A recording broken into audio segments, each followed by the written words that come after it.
గురువు గారి కలిగింది కానీ ఎవరికి బయలుపరచవద్దని నియమం చెప్పి మరీ మంత్రం ఉపదేశం చేశారు. మంత్రం విలువ తెలిసింది. మనసున్న రామానుజుడు మనుషులందరికీ ఆ లాభం పంచకుండా ఉండలేకపోయారు. గోష్ఠీపురం గోపురం ఎక్కారు. ఆప్తులందరికీ మంత్రాన్ని విరజిమ్మారు. మొదట తెలిసి మండిపడ్డాడు గురువు. నరకానికి పోతామని శపించారు.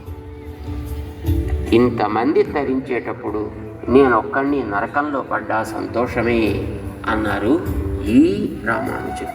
గురువు గుండె కరిగింది. రామానుజుల్ని వాటేసుకున్నారు. మాకంటే మీరే పెద్దవారు, ఏం పేరు ఆనారే అంటూ పొంగిపోయారు. అదే రామానుజుల పేరైంది, ఏం పేరు మానార్.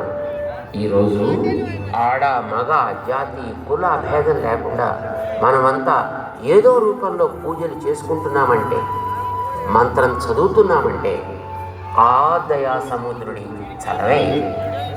చరిత్రలో మొదటిసారి 1000 సంవత్సరాలకి ముందు ఆలయ ద్వారాలు తెరిచి దళితుడికి దైవ దర్శనం ప్రసాదించిన సమతామూర్తి ఈ రామానుజుడు.